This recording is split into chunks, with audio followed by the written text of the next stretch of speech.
नमस्कार, माझ्या यूट्यूब चॅनलमध्ये तुमचं मनापासून स्वागत आहे। आज आपण कोळंबी करी बघणार आहोत। तर त्यासाठी तर मी अर्धा किलो कोळंबी साफ करून घेतलेले आहे। तर हिच्या आतला आपण जो काळा धागा असतो तोही काढून घेतला आहे। अशी स्वच्छ आपण कोळंबी साफ करून घेतली आणि ती 3 ते 4 पाण्याने मी हिला स्वच्छ धुवून पण घेतलेले आहे। त्याच्यावरती आपण चवीनुसार मीठ घालून घेणार आहोत। अर्धा चमचा हळद आणि अर्धा लिंबाचा रस आपण पिळून घेणार आहे।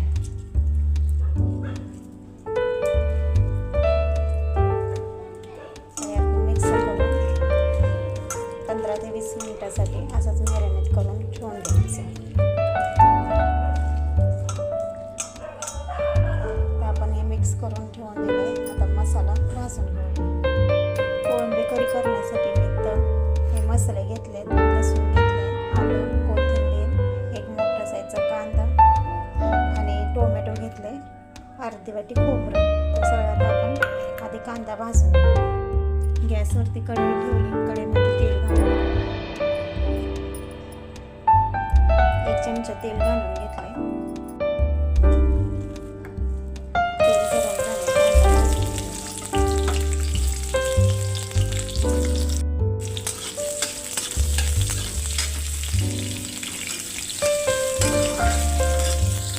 कांदा भाजून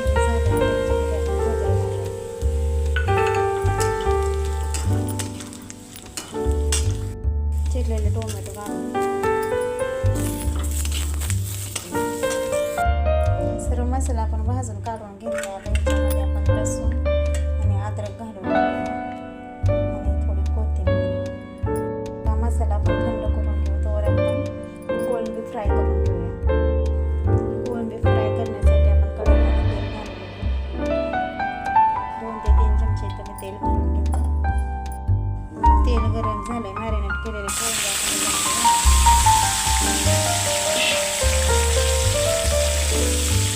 कोळंबी शिजायला जास्त वेळ लागत नाही, फ्राय करून घेणार आहे। कोळंबी फ्राय होते त्यावर आपण मसाला बारीक करून घेऊ। कोळंबी आपली फ्राय झालेली आहे। आता आपण एका प्लेटमध्ये काढून घेऊया। त्याच कढईमध्ये आपण तेल घालून घेऊ। तेल गरम झाले, मसाला घालून घेऊ। मसाला आपण तेल सुटेस्तोवर परतून घेऊया। कांदा लसूण मसाला घेतलाय, धना पावडर, गरम मसाला आणि लाल मिरची पावडर घेतली। याच्यामध्ये घालून छान असं परतून थोडंसं मीठ घालून घेऊ, कारण आपण कोळंबी तळताना पण मीठ घातलं होतं मॅरिनेट करताना कोळंबीला, त्यामुळे मीठ थोडंसंच घालायचं आहे। मसाला फ्राय झालाय, आपण आता ही कोळंबी ह्याच्यामध्ये घालून चांगलं मिक्स करून घेऊया।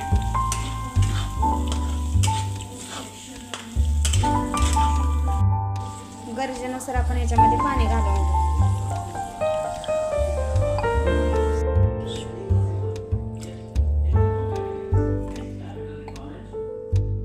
फुल गॅसवरती आपण आता कालवणाला एक उकळी आणून घेणार आहे।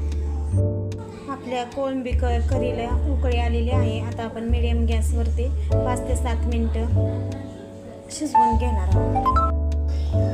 बघू शकता इथं आपले कोळंबी करी तयार आहे आणि किती छान असं त्याला तरी आलेली आहे।